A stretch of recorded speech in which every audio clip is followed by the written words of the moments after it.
Israel और Hamas के बीच जो जंग चल रही है, अब उसमें लेबनान भी लपेटे में आ गया है।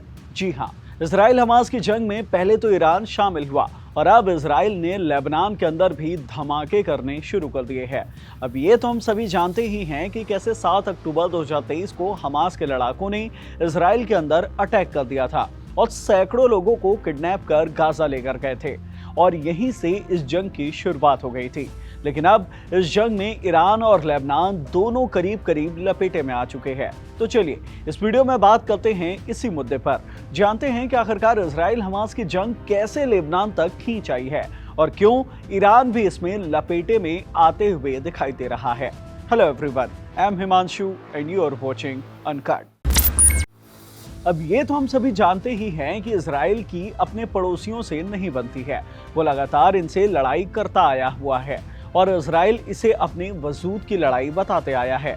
चाहे बात फिलिस्तीन की हो, ईरान की हो, जॉर्डन की हो, लेबनान की हो, सभी देशों से इजराइल ने जंग लड़ी है और अब भी वो गाजा पट्टी में मौजूद हमास के लड़ाकों से जंग लड़ रहा है। और अब ये जंग खींचते खींचते पहले ईरान तक पहुंची और अब लेबनान तक पहुंच गई है, जिसका बड़ा कारण है हमास।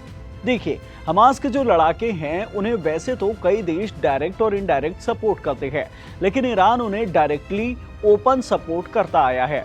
इतना ही नहीं, ईरान हमास के अलावा हिजबुल्लाह को और यमन के हूती विद्रोहियों को भी पूरा सपोर्ट करता आया है।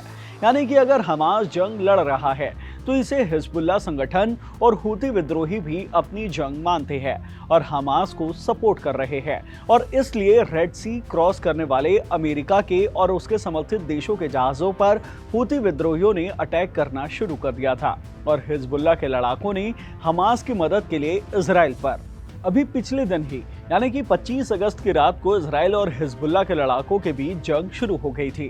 पहले इजराइल ने हिजबुल्लाह के ठिकानों को निशाना बनाया तो हिजबुल्लाह ने पलटकर इजराइल पर 300 से ज्यादा ड्रोन से अटैक कर दिया और इसी के चलते लेबनान लपेटे में आ गया है। क्योंकि भले ही ईरान से हिजबुल्लाह को सपोर्ट मिलता आया है, लेकिन हिजबुल्लाह लेबनान देश से ऑपरेट करता आया है और जब इजराइल ने हिजबुल्लाह को टारगेट किया तो उसने लेबनान में बम गिराए, क्योंकि इजराइल का कहना था कि यहाँ हिजबुल्लाह रॉकेट इकट्ठे कर रहा था ताकि इजराइल पर अटैक किया जा सके।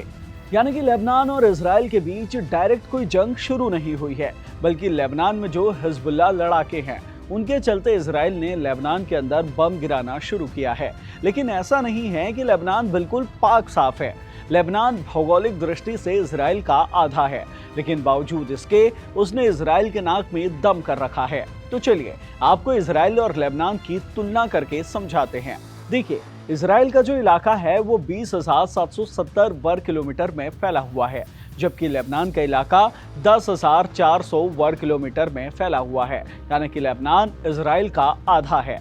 इन दोनों देशों के बीच 130 किलोमीटर का लंबा बॉर्डर मौजूद है, जिसे ब्लू लाइन कहा जाता है।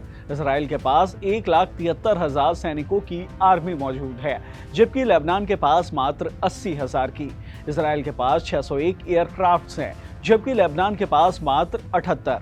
इजराइल के पास 126 हेलीकॉप्टर्स हैं और लेबनान के पास मात्र 60। इजराइल के पास 2,200 टैंक्स मौजूद है, जबकि लेबनान के पास मात्र 361। इसके अलावा चाहे बात बख्तरबंद वाहनों की हो, सेल्फ प्रोपेल्ड आर्टिलरी की हो, एयरक्राफ्ट की हो, फाइटर जेट्स की हो, हर एक मामले में इजराइल लेबनान से आगे है, क्योंकि लेबनान ने इसके बावजूद इजराइल के नाक में दम कर रखा है।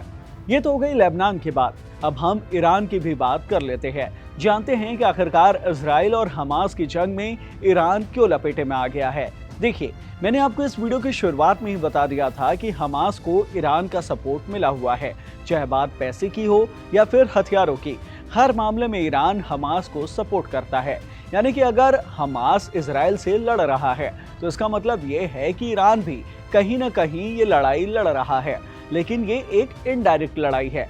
लेकिन ये लड़ाई डायरेक्ट तब बन गई जब इजराइल ने हमास के चीफ रहे इस्माइल हानिया को उस वक्त मार गिराया जब वो ईरान के आधिकारिक मेहमान थे और ईरान के राष्ट्रपति मसूद पेजेश्कियान के शपथ ग्रहण समारोह में शामिल होने पहुंचे थे।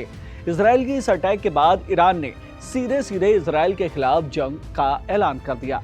लेकिन अब ये आमने सामने की लड़ाई शुरू नहीं हुई है। तो अब आपको समझ में आ ही गया होगा कि कैसे इजराइल और हमास के बीच छिड़ी जंग ईरान और फिर धीरे धीरे लेबनान तक पहुंच आई है।